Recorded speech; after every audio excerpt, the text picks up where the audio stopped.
Why did she feel invisible in that briefing room? Maybe it was the way the others talked, fast, confident, loud. Or maybe it was because she had learned that silence kept you sharper than pride ever could. Brooke Vance sat at the far end of the table, hands clasped, eyes steady on the map glowing under the projector's light. 6 red dots marked their infiltration route through the Revenger Valley. One dot, hers, sat at the ridge overlooking their objective, a perfect vantage point. A sniper's perch. A place where sound died in seconds mattered more than breath. No one questioned her skill. They didn't need to. She earned it. 6 years, 5 deployments, 3 confirmed missions that had gone bad and still ended with everyone alive. But tonight, as Commander Ethan Ward briefed the team, Brooke could feel something off. Maybe it was the way he avoided her eyes when talking about final firing positions. Or maybe it was because no one mentioned how the terrain out there was notorious for trapping even the best teams in valleys that swallowed signals and mercy alike. The objective is simple, Ward said, tapping the map. Intel gathering only, no engagement unless compromised, 48 hours in and out. Simple, the word echoed in her head like an inside joke. Missions were never simple, not when every mountain hid a rifle barrel, not when silence could turn to fire in seconds. She caught Cole Ramirez's grin across the table, half encouragement, half challenge. "You good with that high post again, Vance?" he asked. "Wouldn't want it any other way," she said. Her tone was steady, but inside she was already measuring wind, angles, and sightlines she hadn't even seen yet. They left before dawn the next day, 6 shadows vanishing into the gray light of Fort Kestrel's horizon. The chopper ride was rough, wind cutting through the open doors, the rhythmic thump of blades drowning thought. Brooke sat nearest the exit, rifle secured between her knees, eyes locked on the endless line of jagged mountains below. She'd learned to calm herself in these moments, to let her mind drift into that pre-combat stillness where fear had no vocabulary. When the helicopter dipped low, Ward's voice came through the headset. 30 seconds, make it clean. They fast-roped into a world of silence. Cold air hit her lungs like frost. The valley stretched below, barren, brutal, magnificent. Every step they took seemed to echo against stone. The compound, their temporary home, was an abandoned shepherd's shelter built into the mountainside, tight quarters, stone walls, a single high point perfect for her rifle. She claimed it quietly, set up her gear, and let the scope kiss the horizon. For the first day, everything ran like clockwork. Cho intercepted enemy comms. Hart cataloged their recordings. Ramirez and Cross ran perimeter checks. Ward mapped an exit strategy in case of compromise. Brooke watched. That was her duty, to watch the world from above and pull the trigger when the world looked back. At 600 the next morning, the valley looked innocent. Mist crawling through pines, the sun bleeding gold across ridges. She could almost believe peace existed here, but that illusion died the moment she heard Cho's voice cut through the comms. "Commander, I've got chatter. Multiple units diverting into the valley. They know we're here." Brooke froze. The words didn't hit like shock, they hit like confirmation. Something deep in her gut had known since the moment they landed that this wasn't going to be simple. Ward didn't waste a heartbeat. "Everyone pack it up. Alternate exfil northeast route, move." Brooke slung her rifle, eyes scanning the ridge as she climbed to her perch one last time to cover them. Then Ramirez's voice crackled through. "Contact, multiple trucks inbound, South Ridge, 20+ fighters." Seconds stretched. The valley below erupted with movement, dust trails, glints of metal, the shuffle of men who thought surprise was theirs. Brooke's breath slowed. "They're surrounding us," Ramirez said. Ward's voice hardened. "Positions. We hold until air support gets here, 40 minutes minimum." 40 minutes against 60, outnumbered 10-1. Brooke reached the perch.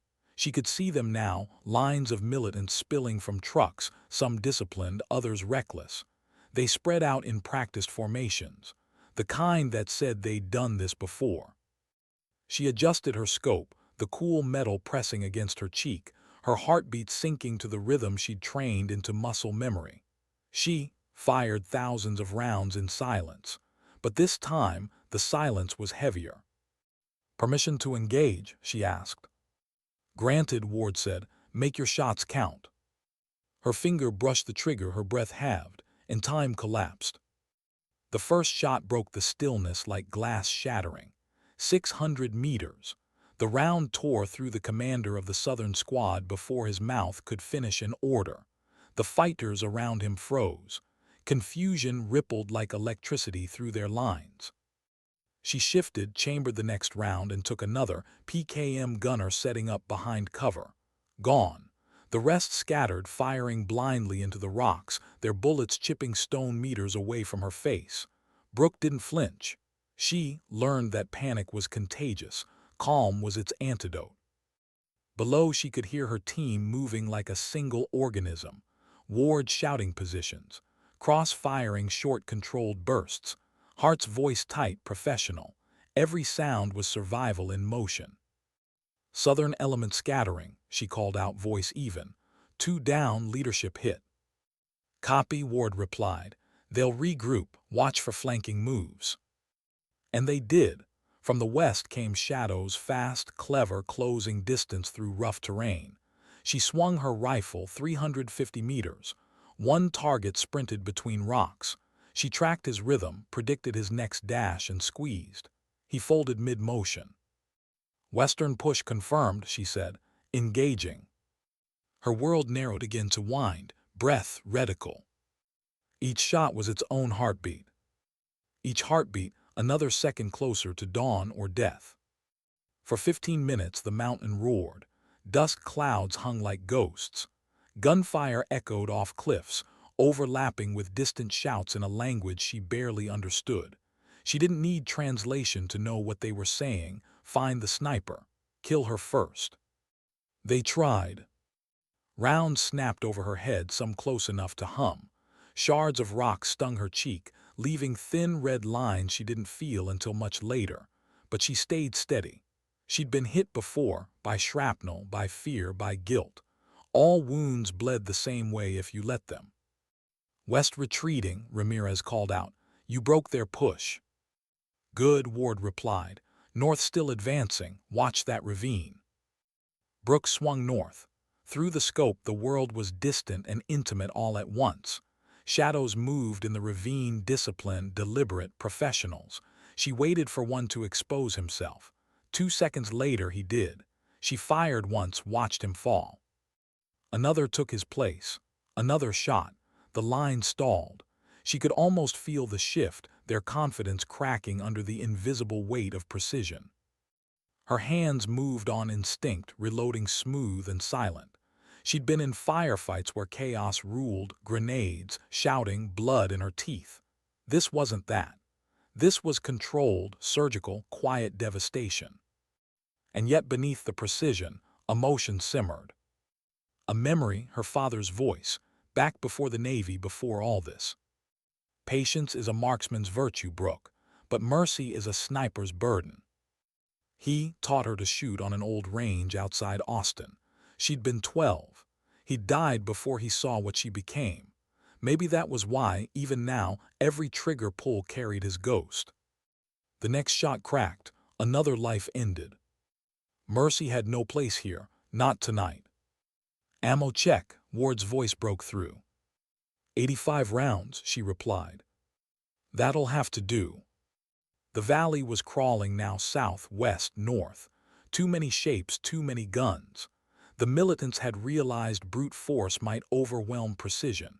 She saw the shift in their movements, more disciplined, tighter formations, using terrain like veterans. This wasn't a mob, it was an army. "Looks like they're organizing for full assault," she said. Ward cursed under his breath. "Air's 20 out, hold the line."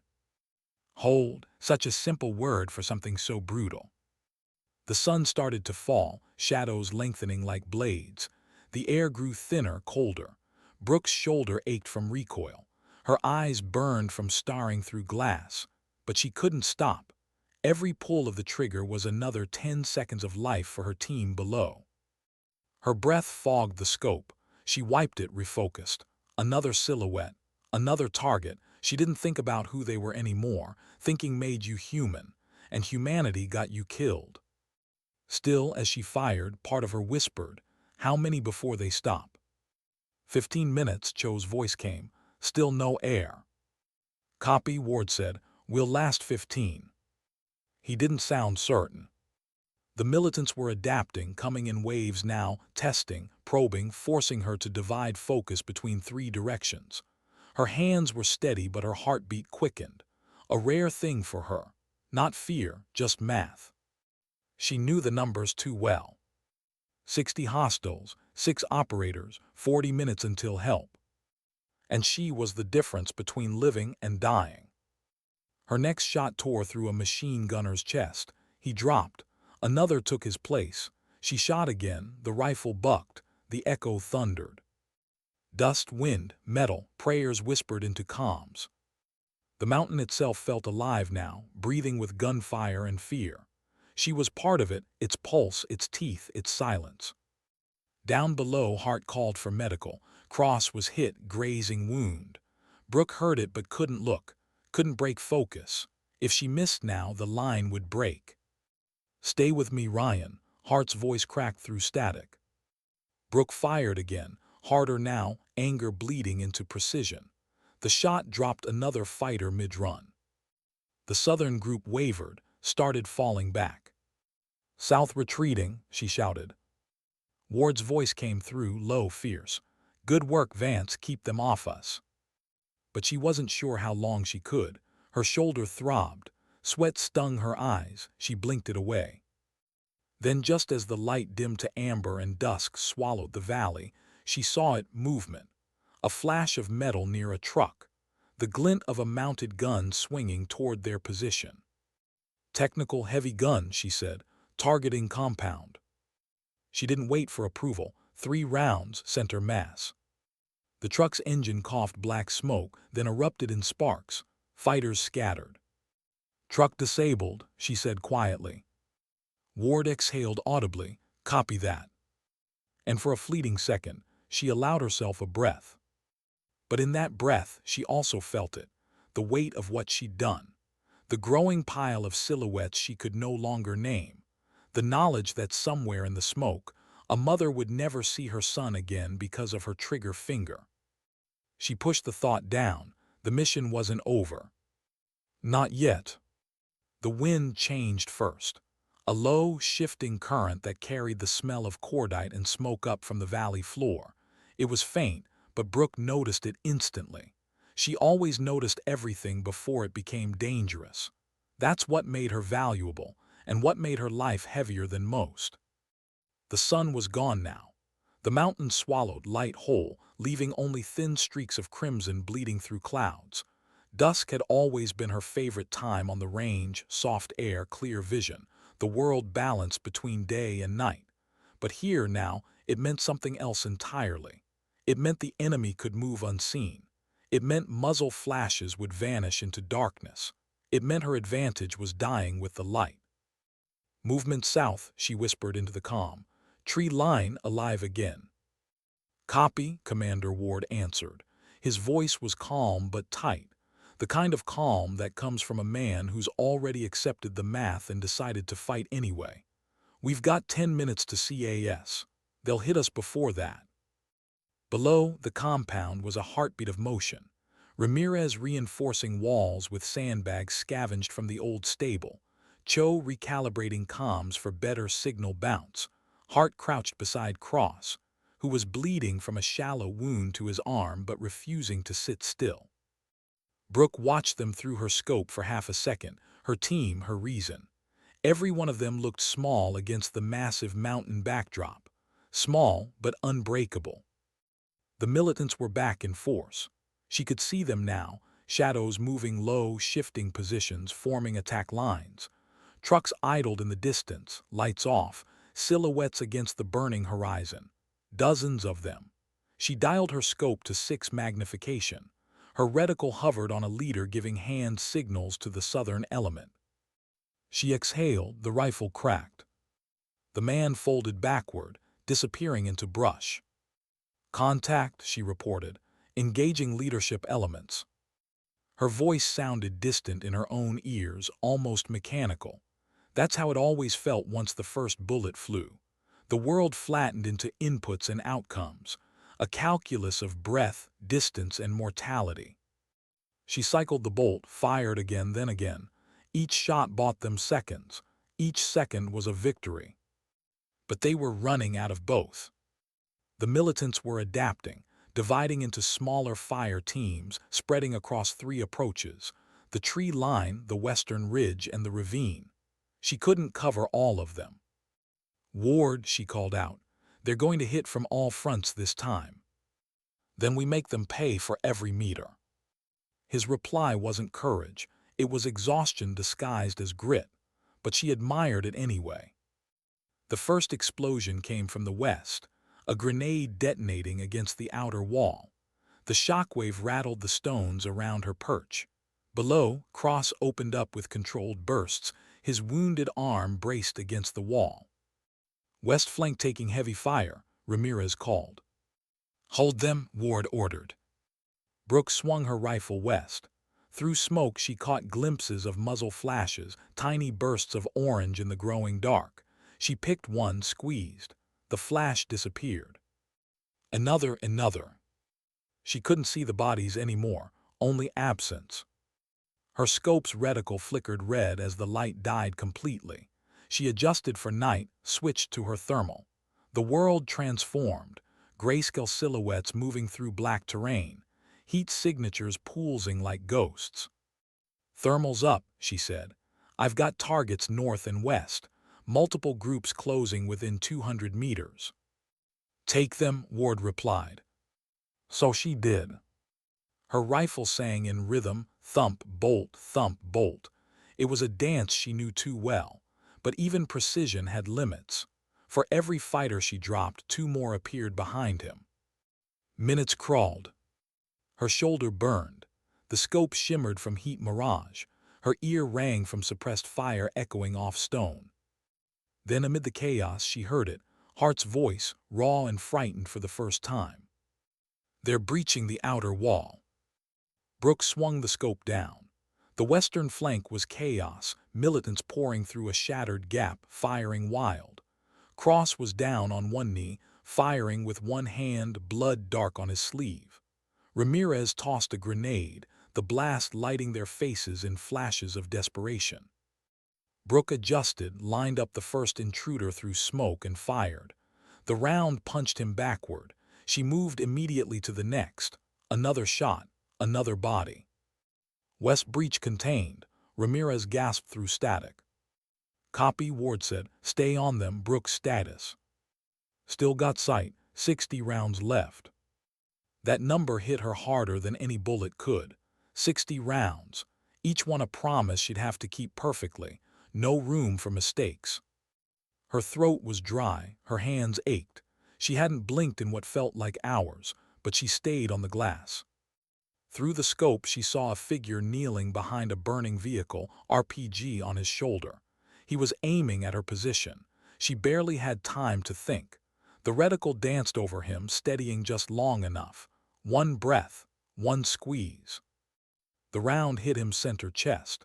The RPG fired wild, exploding harmlessly against the mountain face. Her heart pounded. For the first time all day, she allowed herself a whisper, "Not today." Wind cut through her perch, carrying the distant echo of screams. The night was fully black now, save for the occasional flare of gunfire. 5 minutes to CAS, Cho reported. Viper flight inbound from the east. 5 minutes, she could make that, she had to. But the militants weren't waiting. The northern ravine burst with movement.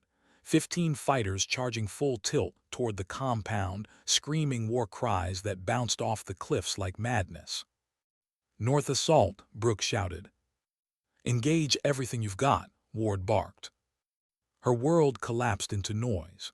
She fired faster than ever before, 1 round every 3 seconds, adjusting between moving targets, holding her breath just long enough for precision to beat panic.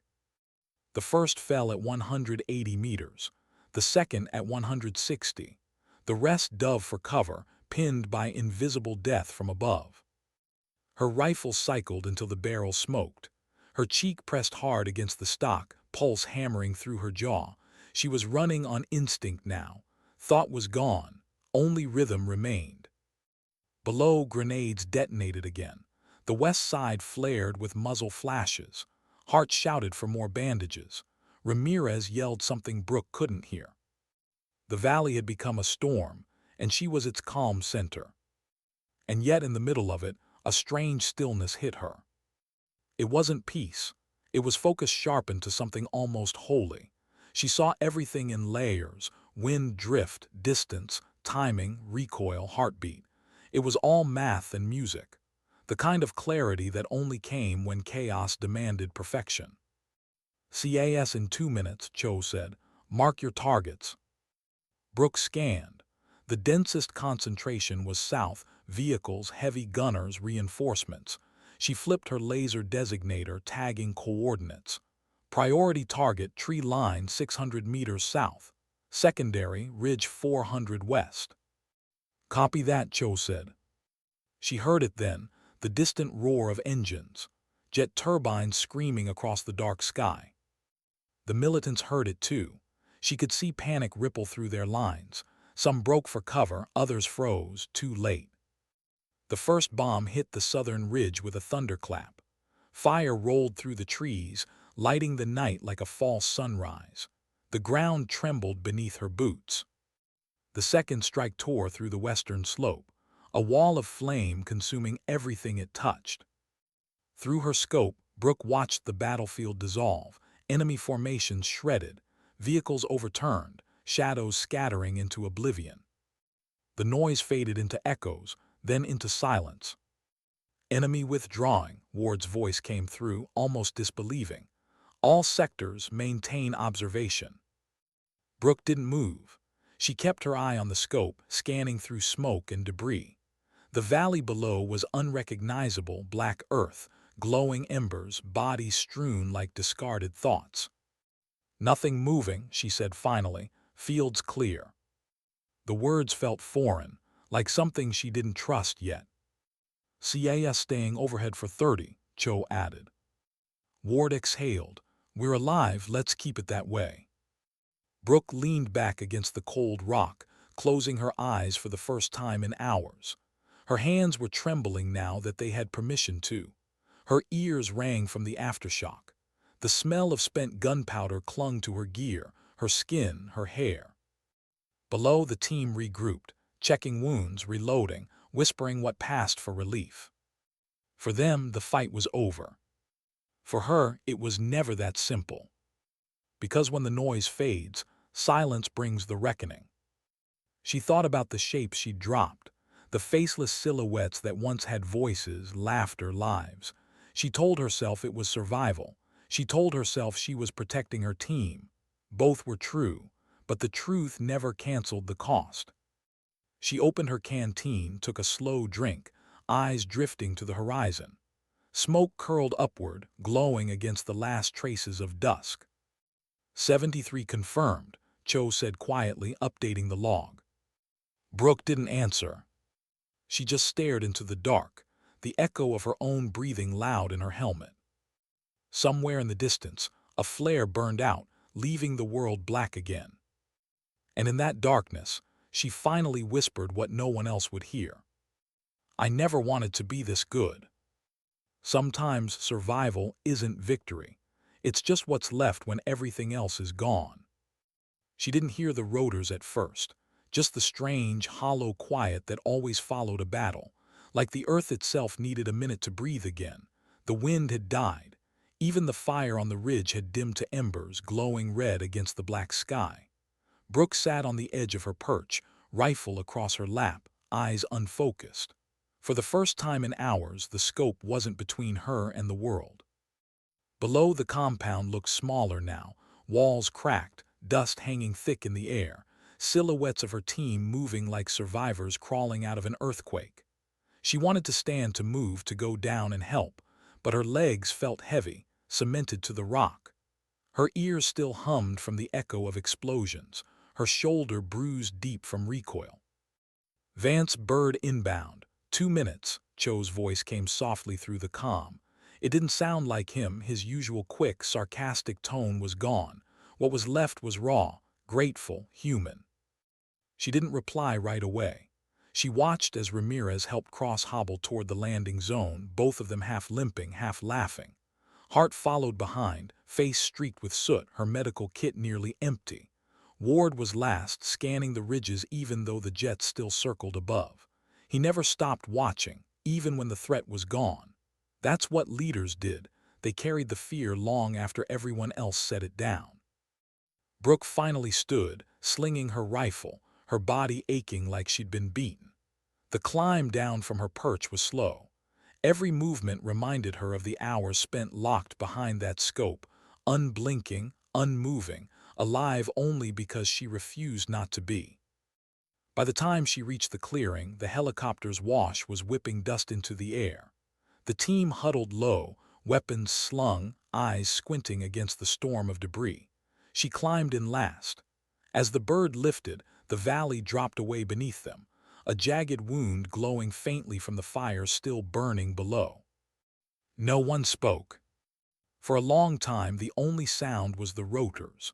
Ward sat near the door, watching the horizon. Ramirez leaned back, eyes closed, blood dried on his face.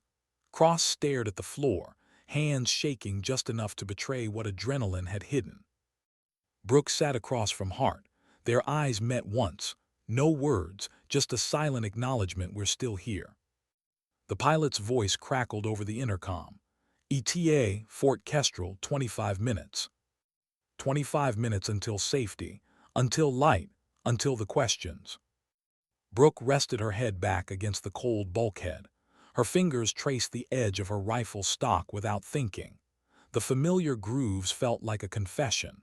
She'd fired 87 rounds, 73 confirmed. She could remember each shot, the rhythm, the recoil, the split-second decisions. But she couldn't remember any of their faces. That used to bother her. Now it terrified her that it didn't. She closed her eyes, letting the sound of the rotors drown the thoughts clawing their way up from underneath. But no matter how hard she tried, the noise couldn't silence memory. She saw flashes, white light from muzzle fire, bodies dropping, the valley erupting. And beneath it all, a voice she hadn't heard in years. Every shot you take, Brooke, carries a piece of you with it. Make sure it's one you can live without. Her father again, always him, always that voice she couldn't bury. The helicopter jolted as it hit turbulence, snapping her eyes open. Cross cursed softly. Ramirez muttered a prayer. Ward's hand tightened on the seat strap, but his gaze stayed steady. Then quiet again, the kind that filled the cabin like fog. When the lights of Fort Kestrel appeared on the horizon, Hart exhaled audibly. Didn't think we'd see that place again. Ramirez gave a tired grin. You doubt us, Doc. I doubt anyone surviving 10-to-1 odds, she said. Even SEALs. Ward's voice cut through, low, tired, certain. We survive because we don't have another option. The bird touched down hard, kicking dust across the landing zone. Medical crews were waiting, trucks with floodlights slicing through the dark. The second the door opened, the team was swarmed, hands pulling them toward debrief, medics checking wounds, voices shouting over the rotors. Brooke followed last, clutching her rifle like a lifeline. The second her boots hit the ground, the adrenaline finally left her. Her knees almost gave out. She didn't remember walking inside, just corridors, light too bright, someone asking for her weapon. She handed it over reluctantly, fingers lingering on the trigger guard before letting go. The debrief room smelled like coffee and antiseptic. 2 intelligence officers sat across from her, clean uniforms, tired eyes. They asked the same questions over and over. What time did first contact occur? How many hostiles engaged? What was your estimated ammunition expenditure? She answered mechanically. Facts were easy, facts didn't shake. They scribbled notes, nodding, occasionally glancing up to gauge her expression. One of them, a younger analyst, looked like he wanted to ask something else, something not on his list. Finally he did. "How did it feel?" Brooke stared at him, unsure if she'd heard right. "Feel?" He cleared his throat. "I mean being under that much pressure, outnumbered, knowing you had to hold until air support arrived." She almost laughed. It came out as a thin exhale. "I didn't feel anything," she said quietly. "Not until it was over." The older officer nodded slowly, as if that was the right answer. Understood. But she could see it in his eyes. He didn't understand. None of them did, not really. After an hour of questions, they let her go. The hallway outside was silent. Her footsteps echoed against the tile. Somewhere behind her, Ward's voice rumbled in another room, still giving his own report. Ramirez's laughter carried faintly from the med bay. Hart was probably checking Cross's stitches. Brooke walked past all of it and kept going, out the side door, into the open night. Fort Kestrel looked different after combat. Cleaner, too quiet. The air smelled of diesel and rain. Floodlights painted everything sterile white. She stood there a long time, staring at the runway, listening to distant engines. Then Ward's voice came from behind her. "You should be resting." She didn't turn. "You're not." He came up beside her, hands in his jacket pockets, gaze fixed on the same horizon she was. For a while, neither spoke. Finally, he said, "They're talking about putting you in for a Silver Valor Cross." Brooke's throat tightened. "For doing my job." Ward looked at her, expression unreadable. "Your job was holding off 60 fighters for 40 minutes while we tried not to die. You didn't just do it. You mastered it." She didn't respond. Compliments didn't fit right in her ears anymore. He sighed. "You saved us, Vance. Don't let guilt twist that."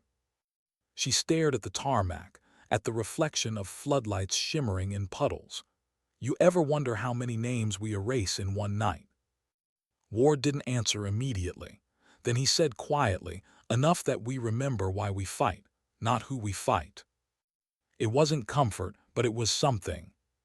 He left her there, the sound of his boots fading into the distance. She stayed until the cold started biting through her sleeves. When she finally went inside, the barracks were silent. Her gear lay on her bunk, cleaned, catalogued, tagged. The rifle's serial number gleamed under the fluorescent light. She sat beside it, tracing her initials etched faintly into the stock. She thought about the valley again, the smoke, the heat, the cries that still echoed behind her eyes. She thought about how calm she'd felt in the middle of it, how terrifying that calm had been. There was a fine line between discipline and numbness, and she wasn't sure which side she was standing on anymore. The medal came 3 days later. They called it conspicuous gallantry.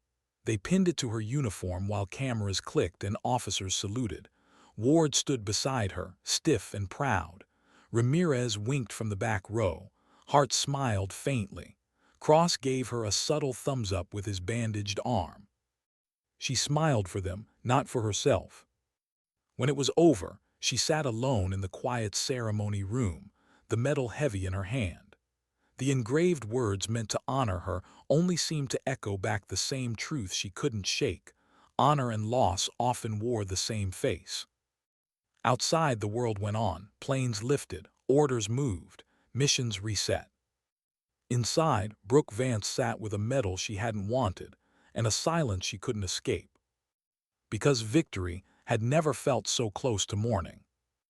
And she couldn't help but wonder, if courage meant pulling the trigger without hesitation, what word described the moment afterward, when you realized every bullet carried a ghost? She didn't know. Maybe some answers were never meant to be spoken aloud. Sometimes the quietest soldier carries the loudest ghosts. The first night back at Fort Kestrel was the hardest. It wasn't the silence. She'd lived with silence her whole career. It was the absence of noise she expected. No gunfire, no commands, no rotor blades hammering through the dark, Just the still hum of air conditioning and the faint buzz of the overhead light. Peace wasn't supposed to sound this empty. Brooke lay in her bunk, eyes open, body still running the same rhythm it had during the fight, pulse counting seconds, breath sinking to shots that no longer existed. Sleep didn't come. Her mind replayed everything: the valley, the flashes, the heat, the voices. Every time she closed her eyes, the scope was there again, waiting. At 02:00, she gave up. She pulled on her sweatshirt, laced her boots, and walked out into the cold. The base was asleep, the kind of stillness that made you question whether the world had ended and no one told you yet. She ended up at the range. It was automatic, her feet had taken her there before her mind could argue. The metal gate was locked, but that didn't matter. She climbed the fence, hands rough on the cold wire, landing softly on the other side. The firing lane stretched ahead, long, empty corridors of memory. She walked to the 600-meter mark and stood there, staring downrange. The targets were shadows in the moonlight. She didn't bring her rifle. She didn't need to. Her hands still remembered the weight, the angle, the breath. She raised her arms, mimed the shot, felt the phantom kick against her shoulder. Again. And again.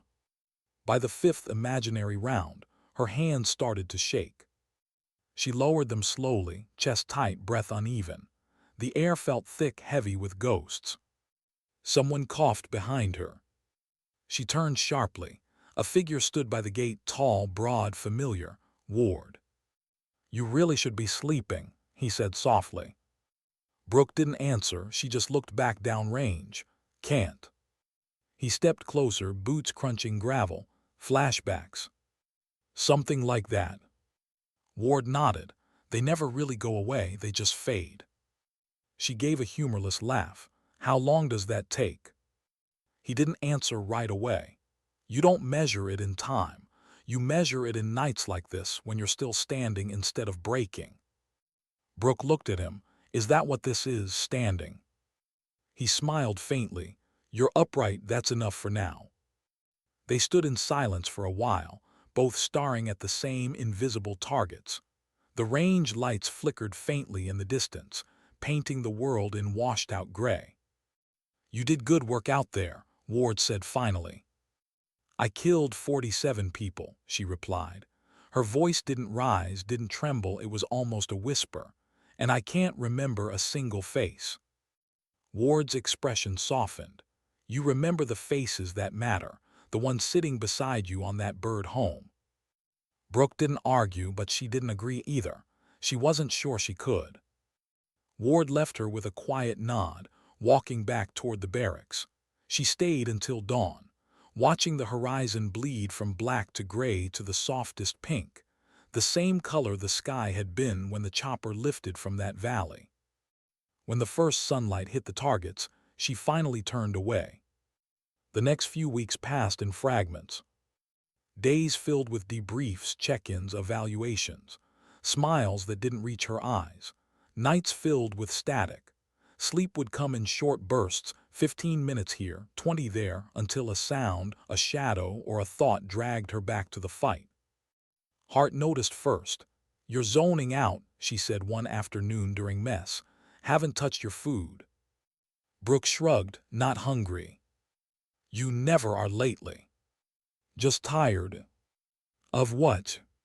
Brooke hesitated. "Everything." Hart studied her for a moment, then reached out, placing a hand over hers. "You kept us alive, Brooke. You did what had to be done."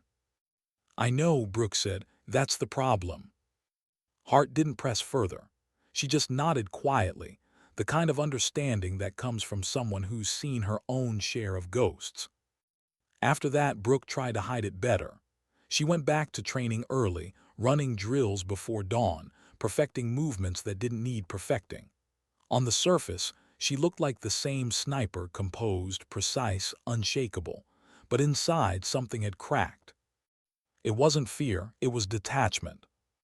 The same steadiness that had kept her alive in combat now felt like distance she couldn't close. During marksmanship requalification, The instructor watched her put 10 rounds through the center of a target without missing a beat. He smiled, impressed. Still a machine, Vance. She forced a small grin. Machines don't think. He laughed, not realizing she meant it. At night, she'd sit by the armory, staring at her rifle locked behind glass. She cleaned it, reassembled it, rechecked zero, all muscle memory. But she couldn't bring herself to touch it again.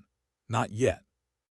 Some nights she'd walk to the flight line, watching helicopters lift and land, feeling the wind hit her face. It reminded her she was still here, still breathing. That should have been enough. But sometimes survival felt like betrayal of the ones who hadn't made it, of the innocence she used to have. The nightmares returned 2 weeks after the medal ceremony. Always the same. The valley, her scope fogging, the faces rushing closer through the smoke. She'd squeeze the trigger, but no sound came, just silence.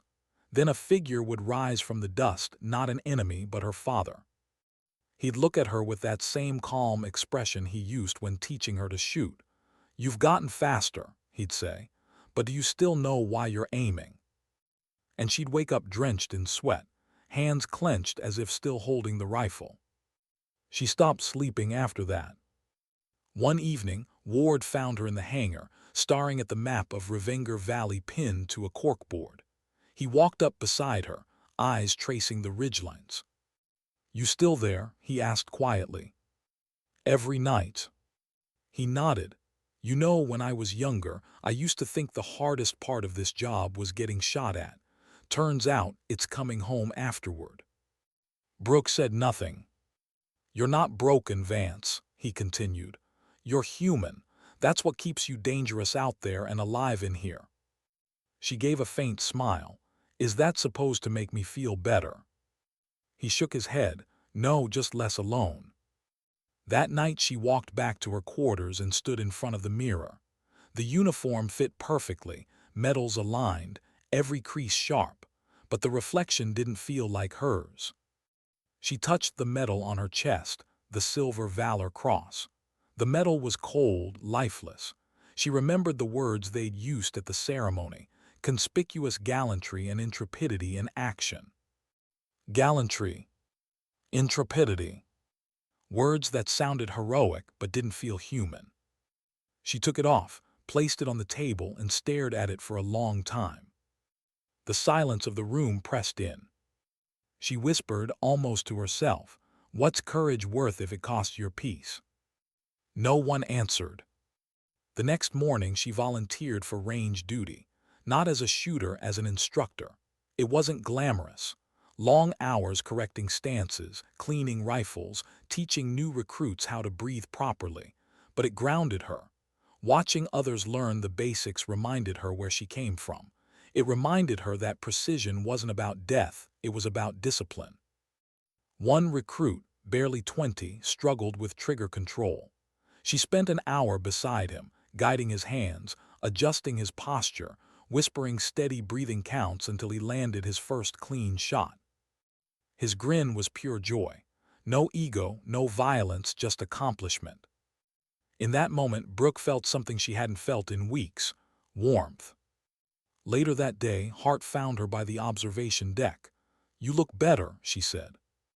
"Maybe I am," Brooke replied, though her tone was still soft, cautious.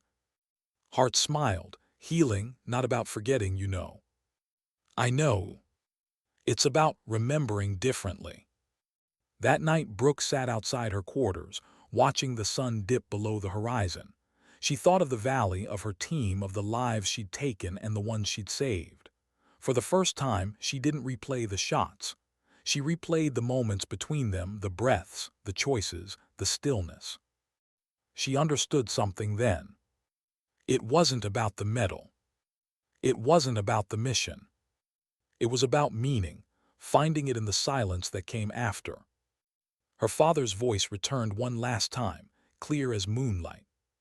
"Patience, Brooke. That's what separates the shooter from the survivor." She smiled faintly. Maybe, she thought, surviving wasn't about escaping what you've done. It was about carrying it differently. The next morning she reported early again, calm, focused, steady. No ghosts this time, just breath, light, and purpose. They told her it was routine. Just a simple Overwatch assignment. Half-day insertion, 3-hour window, daylight exfil. Nothing like Revenger. Nothing that would reopen the old wounds. That's what Command said. But routine in the field was just another word for until everything goes wrong. Brooke Vance hadn't been on an operation in nearly 3 months. Range duty had steadied her hands but not her pulse. When the call came, she almost said no. Almost.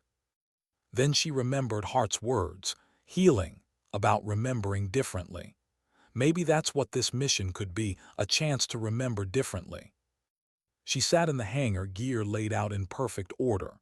Mk-13 Mod 7 rifle, clean to reflection. Spotter optics. Rangefinder. 8 magazines of match-grade rounds. Every piece touched twice, checked thrice. Precision was still her language, even if her voice had gone quiet. Ward approached, clipboard in hand, same calm presence as always. "You sure you're ready?" Brooke looked up. "I wouldn't be here if I was." He studied her for a beat. "You were born ready, Vance, just making sure you're present." She smirked faintly. "That's the hard part, isn't it?" The mission brief was simple on paper. A recon team had gone dark near the Corval Pass. 2 Marines trapped after a vehicle hit an IED. Enemy patrols were thin but unpredictable. Brooke's job was overwatch for the extraction team. No direct engagement unless fired upon. "Stay invisible," Ward said during final prep. "We just want everyone home." Invisible, she built her whole life around that word. The helicopter lifted at dawn. The valley stretched below in soft gold light, clouds spilling through jagged peaks like smoke. She tried to see beauty instead of danger. It worked for about 5 seconds. Then the memory of another valley, Revenger's steep walls, the choking dust, the smell of cordite slipped in. She shut her eyes, focused on the rhythm of the rotors. Inhale, exhale, count to 4, reset. When the pilot called 30 seconds, Brooke's world narrowed again, muscle memory replacing doubt. The door slid open, wind cutting through the cabin. She felt the familiar drop in her stomach as they descended toward the insertion point. Feet hit dirt, cold, solid, real. She moved fast, low, silent. The overwatch position was a natural ridge 700 meters from the extraction zone, elevation perfect for line-of-sight coverage. She crawled into place, unrolled her mat, and assembled the rifle piece by piece like a ritual. Through her scope, the world bloomed in high definition, sharp ridges, narrow trails, a single burned-out Humvee down in the pass.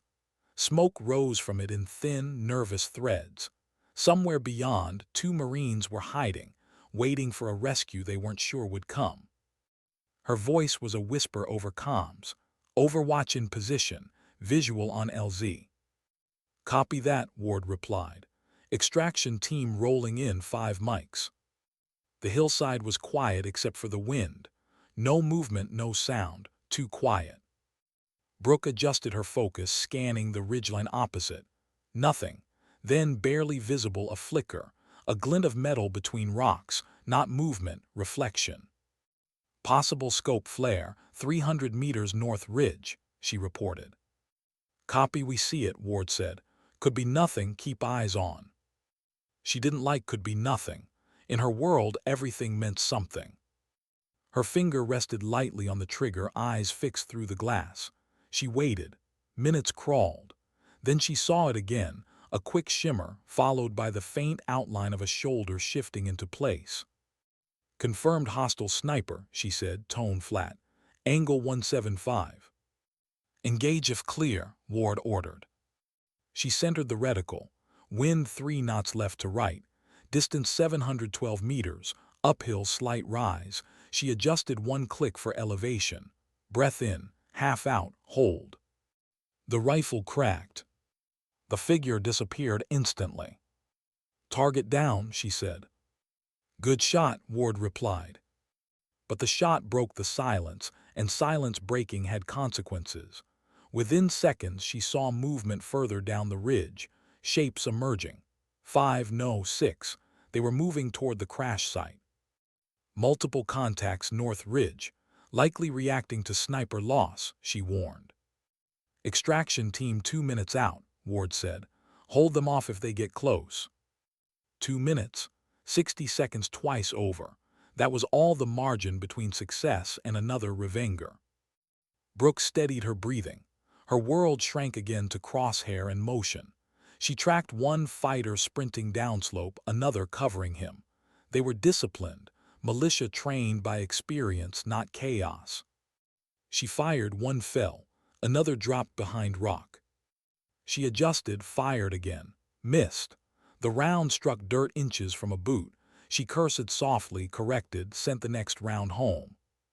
2 down, she called, 4 maneuvering. Through her scope, she could see the extraction team's Humvee rolling into view below, kicking up a wake of dust.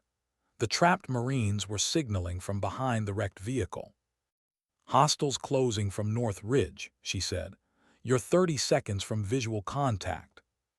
Copy, Overwatch, we're moving fast. The militants reached a cluster of boulders halfway down.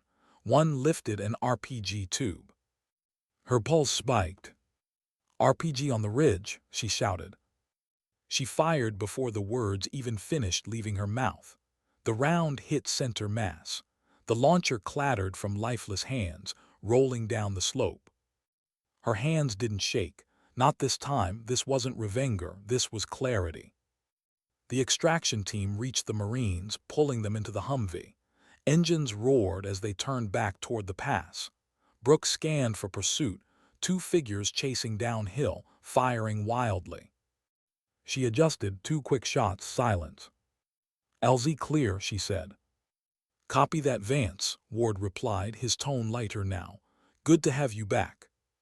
She exhaled slowly, lowering the rifle. The mission was over. 3 words she'd learned not to trust. Then came the sound she dreaded most. A single sharp crack, high and distant, the unmistakable echo of a rifle firing back.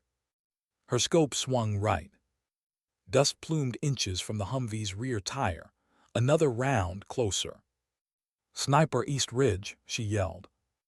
Ward's voice jumped through comms. Can you find him? She scanned fast, sweeping the opposite hill. Nothing at first. Then a shimmer of heat, a flash of fabric against stone. Visual acquired, 850 meters, engaging. The shot required perfection. Long range, crosswind, a heartbeat window. She dialed elevation, windage, everything her body remembered from endless training. But more than that, everything she felt from revenger. That same stillness. That same razor-thin line between fear and focus. One deep inhale. One steady exhale. The trigger broke clean. A full second later, a figure slumped over the ridge. Threat neutralized, she said. The radio crackled with cheers from the extraction crew. The kind of release only soldiers understood, the laugh that comes when death passes you by again. Brooke didn't laugh. She just stared through the scope until the smoke cleared. Then she whispered, "You're clear, bring them home." The convoy rolled safely through the pass. Within 10 minutes, everyone was on board and airborne. Ward's voice came back, quieter now. Hell of a shot, Vance, too, actually. She smiled faintly. Guess I still remember how. He chuckled. I never doubted you, just wanted to see you prove it to yourself. She didn't answer, because he was right. Back at base, the mood was different this time. No chaos, no emergency medics, no cameras waiting to hand her another medal. Just her team, alive, tired, whole. Ramirez clapped her shoulder as she stepped off the bird. You didn't just cover us, you saved us, again. Don't make it a habit, she said with a small grin. Hart walked up next, handing her a water bottle. You okay? Brooke took it, drank deep. Yeah, she said. Actually, yeah. For once, the word didn't feel like a lie. Later that night, she stood by the armory window, watching the reflection of herself holding the rifle. The same weapon that once symbolized everything she couldn't control now felt different. It wasn't about killing anymore. It was about trust, the quiet trust between her and the weapon, between her and the people who counted on her to see what they couldn't. She thought about Revenger again, but this time the images came softer. Not fire and blood, just endurance. The memory no longer hurt. It just was. She disassembled the rifle carefully, laying each piece on the bench. Her hands moved slow, deliberate like prayer. Outside, the wind carried the faint hum of aircraft taking off. Another mission, another team. The world kept turning. Brooke wiped her hands on a rag, leaned back and whispered to the empty room.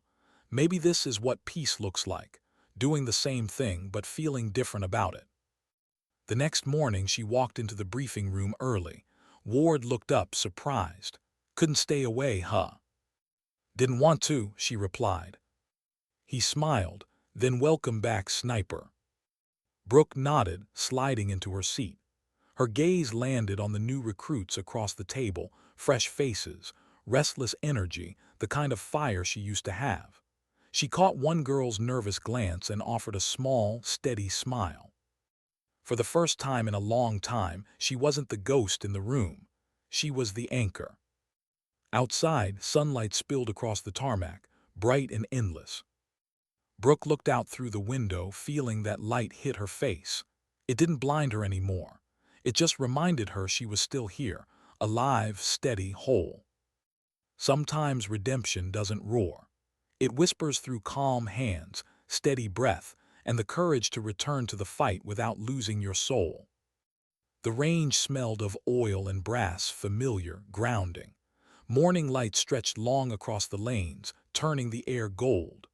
Brooke stood behind the new recruits, hands clasped behind her back, the brim of her cap shadowing her eyes. "Trigger discipline," she said, her voice steady but calm. "You breathe with the weapon, not against it." 6 young shooters stood in a row, rifles lined, bodies tense with the kind of nervous energy only rookies carried. One girl in particular caught Brooke's attention. Short hair tucked behind one ear, eyes sharp but restless. She was maybe 20, a little older than Brooke had been when she joined. The girl's name was Lena. Brooke watched her line up for the shot. Breath shallow, grip too tight, the kind of tension that made bullets miss by inches but mines by miles. "Relax your hands," Brooke said gently, stepping behind her. "Your rifle isn't the enemy." Lena nodded, adjusting. The next shot broke clean. The round hit just left of center. "Better," Brooke said. "Now again, and forget you're trying to be perfect. Just shoot." The next shot punched dead center. Lena exhaled, shoulders dropping. Didn't even think that time. "Exactly," Brooke said. "Thinking gets in the way." Lena turned slightly, studying her instructor. "Is that how you did it, back in Revenger?" The question came sudden, quiet but heavy.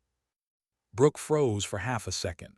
Everyone on base knew the story, the ambush, the odds, the medal. To the recruits, she was a legend. To herself, just someone who'd survived. She didn't answer right away. Instead, she stepped forward and adjusted the girl's elbow, pointing back toward the horizon. "You don't need to think about the shot," she said softly. "You just need to think about why you're taking it." Lena nodded slowly, realizing it wasn't a dismissal. It was advice. When the session ended, the others filed out laughing, leaving Brooke and Lena packing gear in silence. The girl hesitated before speaking. "Can I ask you something else?" Brooke zipped her case. "You just did." Lena smiled nervously. "Why did you come back after everything?" Brooke paused, then looked at her, not with authority but with honesty. "Because the mission didn't end when we got home. It just changed." Lena frowned slightly. "Changed how?" Brooke shouldered her rifle bag. "Out there, I fought to keep people alive. Now I teach them how to stay human while doing it." Lena didn't reply.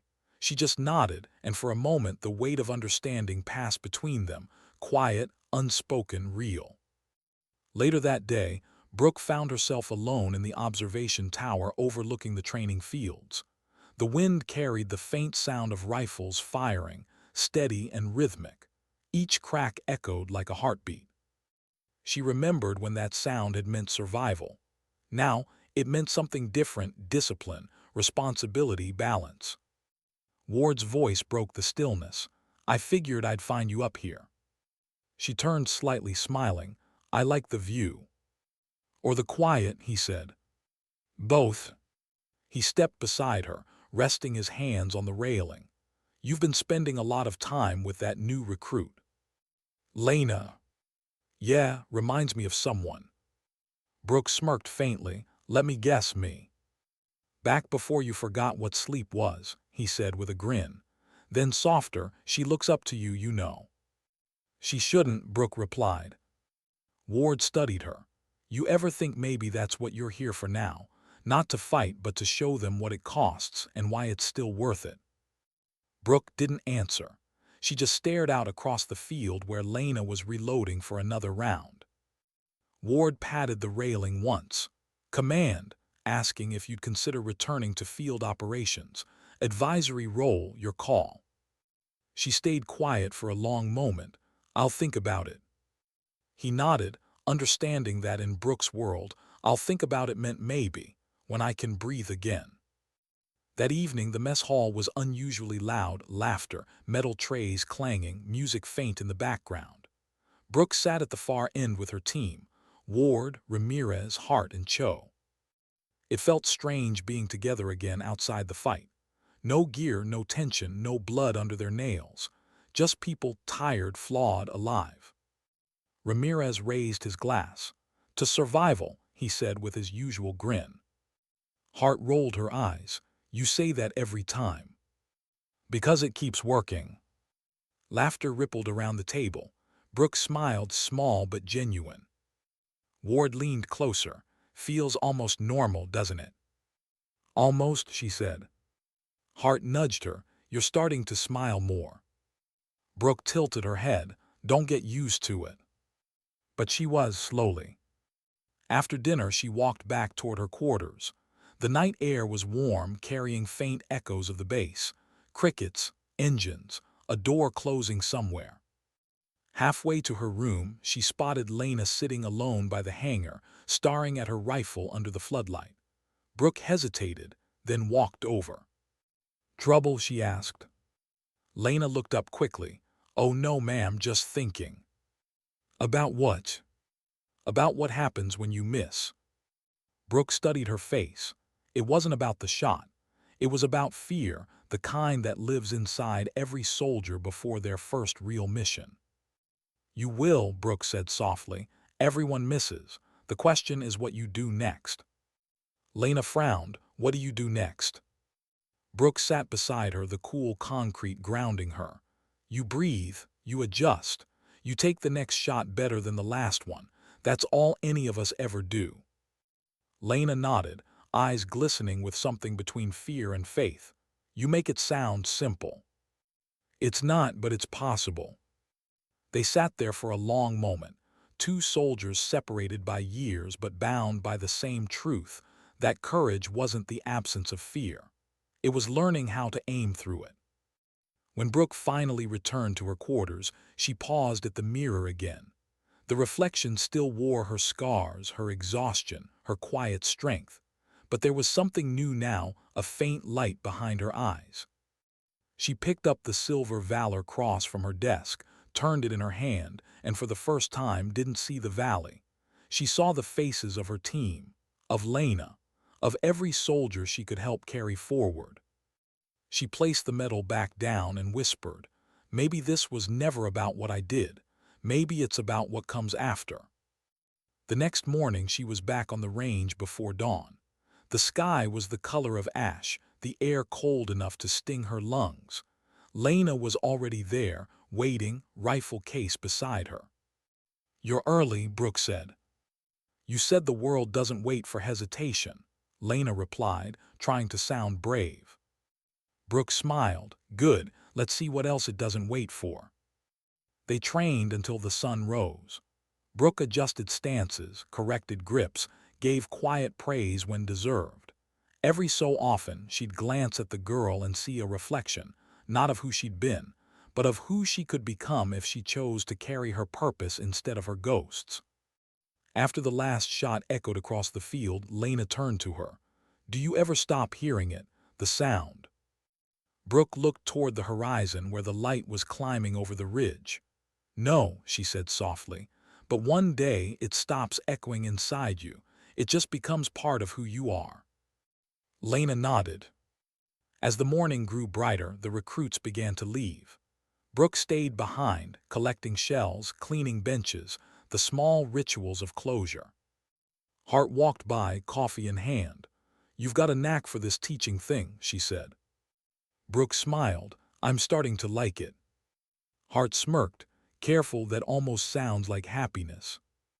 Brooke laughed quietly. "Maybe it is." The sound surprised even her. It was light, easy, something she hadn't heard from herself in a long time. When the field finally emptied, she stood alone, rifle slung across her back, watching the wind ripple through the distant grass. She thought of Revenger again, but instead of smoke and screams, she remembered the sunrise that came after. Maybe that was the point all along. Battles end, but the sunrise always comes.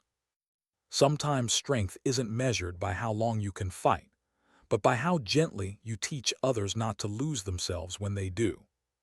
They called her at 300. The sound of the phone was sharp, out of place in the stillness. For a second, Brooke thought she was dreaming again, another ghost from Revenger calling her back into the smoke. But when she opened her eyes, the room was real. The base lights hummed softly outside the window. "Vance." Ward's voice was on the other end. "Calm, too calm. We've got movement near the Corval pipeline. Intel says insurgents are setting up an ambush for a supply convoy. Command wants Overwatch on site before sunrise."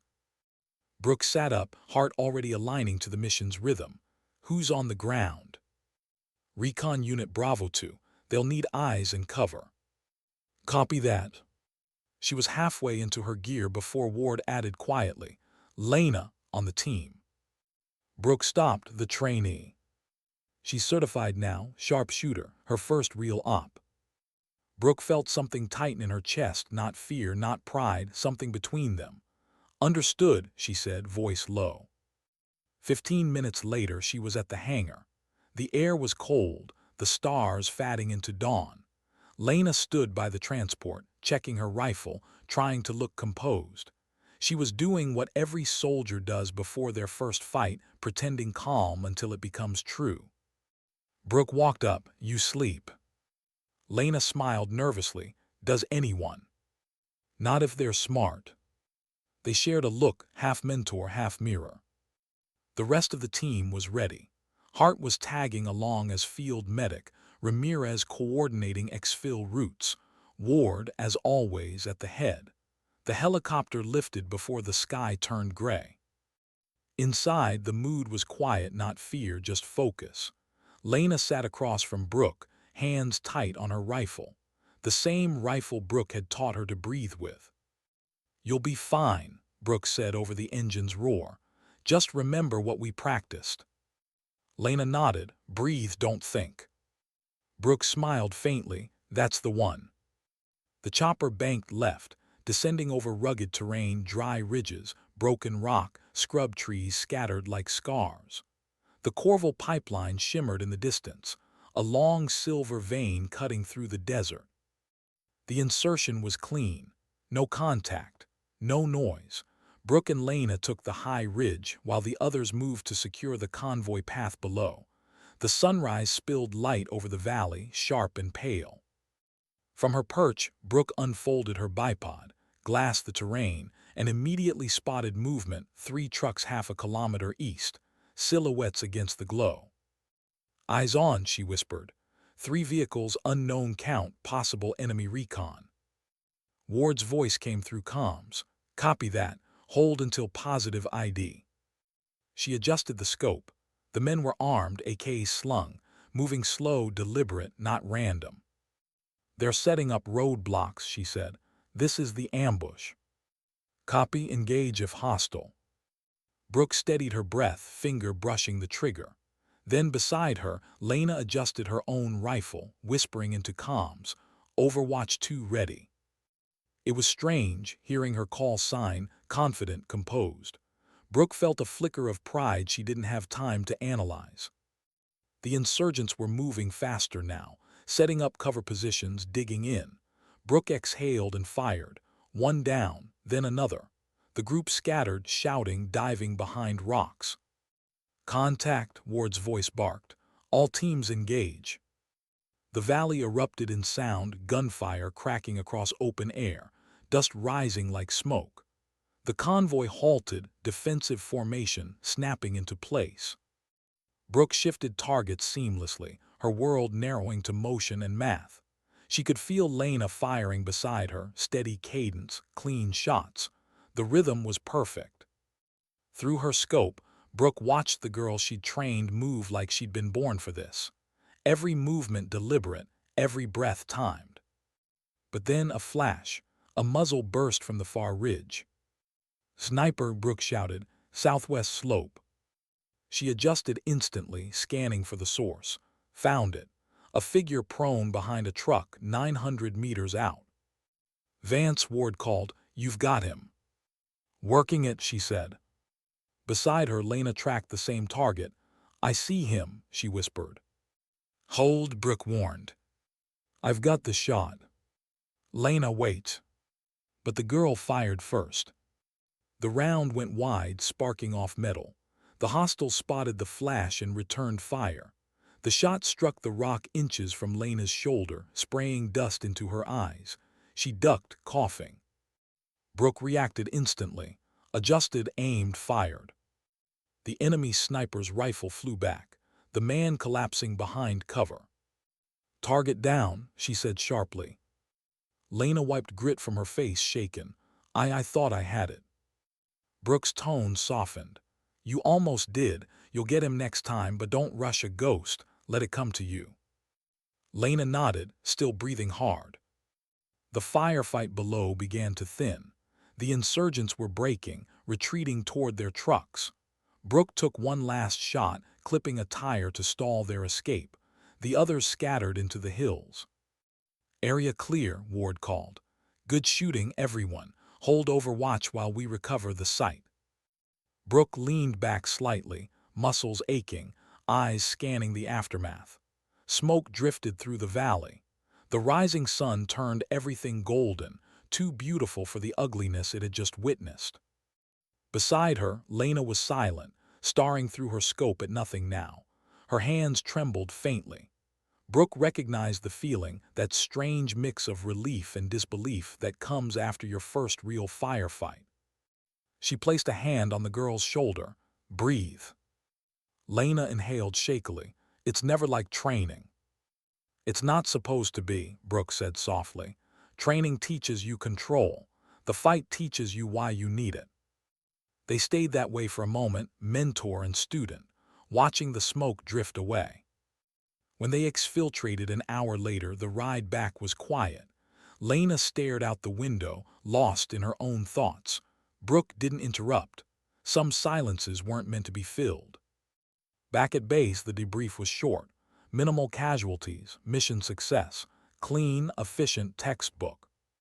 Afterward, Brooke found Lena sitting on the barracks steps, helmet at her feet, still wearing the 1,000-yard stare that came after your first kill. Brooke sat beside her without a word. The night air was cool, still carrying the faint scent of burnt fuel from the flight line. Lena spoke first. "I saw his face." Brooke nodded. "You will for a while." "I thought I'd feel proud," Lena continued, her voice cracking, "but I just feel heavy." Brooke's gaze stayed forward. "That's how you know you're still human." Lena turned to her. "Does it ever stop feeling like this?" "No," Brooke said quietly, "but one day it stops hurting the same way." They sat in silence for a long time. The stars above were faint but steady. Lena broke the quiet again. "How did you live with it, Revenger?" Brooke took a deep breath, the memory flickering like a film reel behind her eyes. "By realizing it wasn't about who I killed, it was about who I kept alive, including myself." Lena nodded slowly, absorbing it. When Brooke finally stood to leave, she looked down at the girl. Get some sleep, you'll need it. Lena smiled weakly. You'll be here tomorrow. Brooke hesitated, then nodded. Yeah, always. As she walked back to her quarters, the sound of distant engines filled the night. Another team prepping, another mission starting. The world never stopped. But this time, she didn't feel trapped by it. She paused outside the barracks, looking up at the stars. The sky over Revenger had looked like this once, endless and cold. But tonight, it felt different. War hadn't changed the sky, only how she saw it. For the first time in years, she didn't feel haunted by what she'd done. She felt anchored by what she'd taught. Inside, she removed her boots, sat on the edge of her bed, and closed her eyes. The echoes were still there, the shots, the shouts, the chaos, but they no longer tore through her. They passed like old memories drifting on wind. Maybe that was what peace really was. Not forgetting the noise, but learning how to live around it. She whispered into the quiet, not a prayer, not a confession, just truth. I made it back. And for the first time, she actually believed it. Sometimes strength isn't found in the trigger you pull, but in the hands you steady when someone else learns to pull theirs. Somewhere between night and dawn, the base found its rare silence. Helicopters slept on the tarmac, engines cooling, lights dimmed to soft amber. The world felt like it was holding its breath. Brooke stood at the perimeter fence, hands in her pockets, eyes tracing the faint outline of the mountains beyond. Those same mountains had once felt like enemies, indifferent, eternal witnesses to human chaos. But now they looked like guardians, steady, silent, patient. She stopped counting missions. They blurred together, each one a mixture of fear, focus, and relief.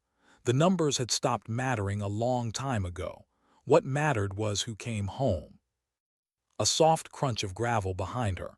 She didn't have to turn. She knew the gait, steady, measured, boots worn in by too many deployments. Ward came up beside her, coffee in hand, offering one without a word. She took it, the steam rising between them. Couldn't sleep, he asked. Brooke shook her head, didn't want to. Ward sipped his coffee, eyes scanning the horizon. You did good work today. The trainee's solid. She's more than that, Brooke said. She's better than I was. Ward smiled faintly. That's the goal, isn't it? Train them to outgrow us. Brooke nodded, but her gaze stayed distant. She's already asking the hard questions. About the kills. About the cost. He let out a slow breath. That's the one they never prepare you for. They stood in silence for a while, both watching the sky turn from dark blue to gray.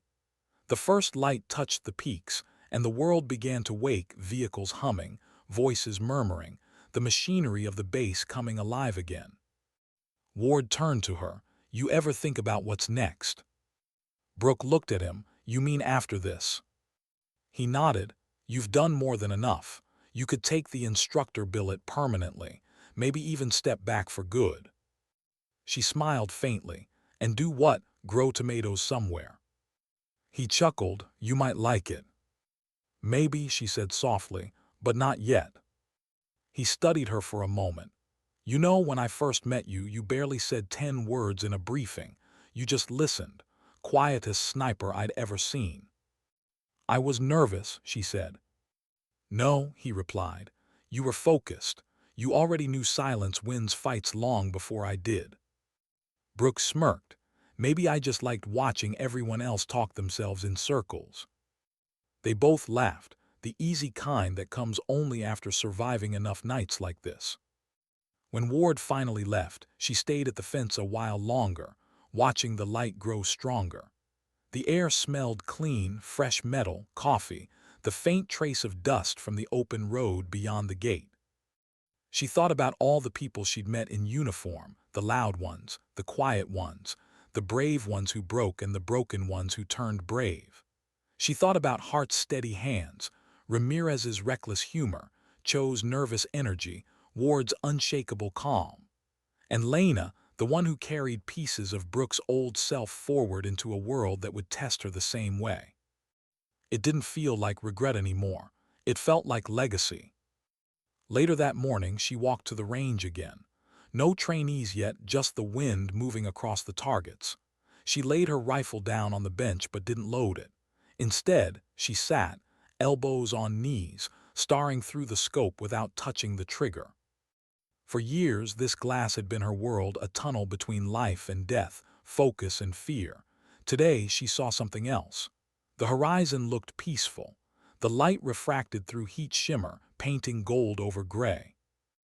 A memory flickered, her father's voice, patient and calm. Patience is a marksman's virtue, Brooke, but mercy is a sniper's burden. She whispered to the empty range, I understand now. She wasn't sure when she started crying. The tears weren't loud, just steady, like rain that finally finds the ground after too long suspended in air. She didn't hide them, she didn't need to. The range stayed quiet, the world didn't flinch. When the recruits arrived, she wiped her face and stood. Her voice, when she spoke, carried the same steadiness it always had, only now there was warmth behind it. Eyes up, breathe. You're not aiming to kill, you're aiming to protect. The recruits listened, hanging on every word. Lena stood near the end of the line, posture straight, eyes sharp. When she caught Brooke's glance, she nodded once, silent understanding, no hero worship, just respect. Hours later, after training, Brooke walked back toward the armory. Inside, the rifle racks gleamed under fluorescent light. She paused before her own, the MK-13 that had carried her through everything.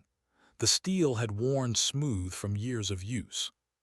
She lifted it gently, running her hand along the barrel. The weight felt the same, but it no longer felt like a weapon. It felt like history. Setting it back, she whispered, rest easy. That evening, she met Hart and Ramirez at the mess. The mood was light. Someone was telling a bad joke about ration coffee. For once, Brooke laughed, a real laugh, not forced, not polite. It felt strange in her chest, but good. When they finished eating, Ramirez raised his cup. To quiet nights and better mornings. Hart smiled. You're getting poetic in your old age. He winked. Must be the company. Brooke lifted her cup too. To the ones who didn't make it, she said softly. The table went quiet, not in sadness, but in acknowledgement. They drank. That night, as the base lights dimmed again, Brooke sat by her window, writing for the first time in years. Not a report, not an after-action log, just words. Honest, unfiltered words. She wrote about silence and survival, about teaching and learning, about what it meant to carry ghosts and still walk forward anyway. She didn't know if anyone would ever read it. Maybe that wasn't the point. When she finished, she closed the notebook and placed it in her drawer. Outside, the night stretched wide and open. A helicopter lifted in the distance, its blades cutting through the dark. She watched until it disappeared into the horizon. Her reflection in the glass caught her eye, same scars, same eyes, but softer now. The kind of softness that doesn't mean weakness, just understanding. She thought about how far she'd come, from the girl who counted kills to the woman who counted reasons. Her voice in the quiet room was barely a whisper. You can't change what you did, but you can choose what it means. The wind brushed against the window, carrying the faint hum of distant engines, the same sound that had once terrified her. Now it just sounded like life moving forward. She stood, turning off the light. The darkness no longer felt like something to fight. It felt like something to rest in. As she lay down, the final echoes of the past faded into the steady rhythm of her breathing. No gunfire, no ghosts, just quiet. Somewhere out there, another mission would start. Another young soldier would take her first shot. Another valley would wake to the sound of war. But for now, for this one night, there was peace. And Brooke Vance, the sniper who once fought impossible odds, let that peace hold her without resistance. Sometimes dignity doesn't speak. It simply acts. It survives the noise, carries the weight, and finds its peace in silence.